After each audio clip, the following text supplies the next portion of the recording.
જય દ્વારકાધીશ ને જય માતાજી મિત્રો વાત કરશું આપણે મગફળીની અંદર અત્યારે સફેદ પાન થાય છે અને જે પાન સફેદ થઈને જે સુકાવાનો ખૂબ જ મોટો પ્રશ્ન છે એના વિશેની વાત કરવી છે।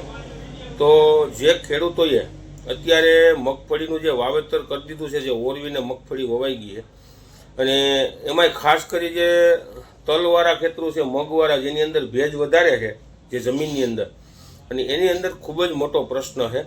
તો એના વિશે જે એનું કારણ શું છે અને એનું નિવારણ, એનું નિયંત્રણ આપણે કઈ રીતે કરવું એની સચોટ માહિતી આપવાની છે। વિડીયો ધ્યાનથી અંત સુધી જોજો।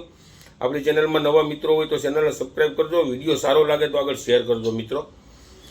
હવે જે ખેડૂત મિત્રોને ઘણી વખત એવું હોય છે કે જે વાતાવરણને હિસાબે કે જે આપણે દાખલા તરીકે એવો પવન વાતો હોય એની હિસાબે, પણ મિત્રો આ વખતે આખું અલગ છે। જે આપણે પાનની અંદર નાની એવી કે જે ટૂંકમાં લારવા, એને આપણે ઈયળ કહીએ છીએ, કે જે હાવ પાણી જેવી નાની એવી આવે, તમે પાનની અંદર જોજો ખાસ, અને જ્યાં ટૂંકમાં એ ખાતી પાનમાં હાલી જતી છે ને ત્યાં લીટા લીટા થઈ ગયા છે, અને જ્યાં વધારે ટૂંકમાં પાંદ જે વધારે ખવાઈ ગયું છે અને સૂંઘી લીધું હોય છે, એ પાંદ અડધું હુકાઈ ગયું હોય છે, કોઈ આખું હુકાઈ ગયું હોય છે।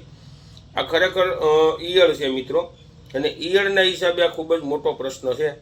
તો જે ખેડૂતોએ વ્યવસ્થિત, જો આમાં હું ફોટો નાખું ને તમે જોઈ લઈએ કે આ જ રીતે ટૂંકમાં થતું હોય છે। એ છતાંય વધારે કોઈને માહિતી અથવા તો કંઈ પ્રોબ્લેમ હોય એવી મગફળીની, તો આમાં મારા નંબર પણ નાખું છું, મને વોટ્સએપમાં ફોટા નાખી અને છોડનો ફોટો બતાવો, જેથી કરી આપણે એનું સચોટ નિયંત્રણ લઈ શકશું મિત્રો। હવે એના નિયંત્રણ માટે ખાસ જો આપણે તમને હું દવા વિશેનું કહું તો એની અંદર જે આપણે ખાસ કરી અત્યારે જે સાયફરમેથિન 25% આવે છે, એ સાયફરમેથિનનો આપણે ઉપયોગ મિત્રો કરવાનો છે।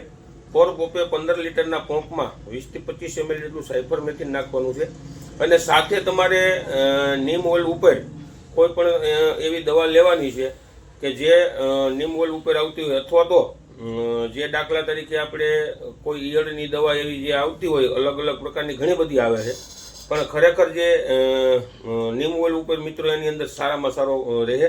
અને સાથે નકરું નીમ ઓઇલ ટૂંકમાં નહીં, પણ નીમ ઓઇલ ઉપર બે જ દવા આવતી હોય કે જેની અંદર એઝાક્સિડિન 0.01% જે આપણે ઘણી વખત કહેતા હોય છે આવતી હોય છે, એવી કોઈ સારી દવા લઈઓ। અથવા તો વધારે તમારે પૂછપરછ કરવી હોય તો આની અંદર મારા નંબર છે, આપ લઈ શકો। અથવા તો એમાં કોઈ તમે સારી દવા ઘણી બધી ટૂંકમાં કોરાજન કે આટેક્સ છે એવી દવા પણ તમે દાખલા તરીકે લઈ શકો છો મિત્રો। આ એનું સચોટ નિવારણ છે। પછી એની અંદર તમે ક્લોરોસાઇફરનું પણ તમને રિઝલ્ટ મિત્રો મળશે, ક્લોરોસાઇફર પણ તમે વાપરી શકો છો એની સાથે। પછી જે તમારા દાખલા તરીકે છોડની અંદર, પાનની અંદર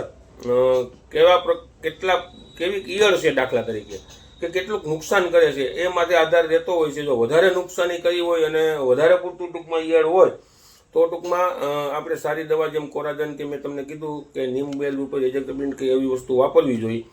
સામાન્ય હોય તો નકરું સાયફરમેથિન વાપરી ક્લોરોસાઇફર વાપરો તો પણ નિવારણ થાય। પછી ઘણી વખત ઘણાને અલગ અલગ પાંદડા બીજી વસ્તુ, અત્યારે જે ગરમી અને ટેમ્પરેચરની હિસાબે સફેદ માખી છે, વ્હાઇટ ફ્લાય છે, જે ટૂંકમાં થીપ્સ અને કથીરીના પણ એટક હોય છે મિત્રો, એની હિસાબે કુકડના પણ પ્રશ્ન રહેતા હોય છે। એની અંદર અત્યારે સામાન્ય તમે ઇથિયોન સાયફરને એવી વસ્તુ પણ વાપરી શકો છો। અને વધારે માહિતી માટે મારા નંબર નાખ્યા છે, તો અવનવા વિડીયો મિત્રો જોતા રહ્યો। જય જવાન, જય કિસાન।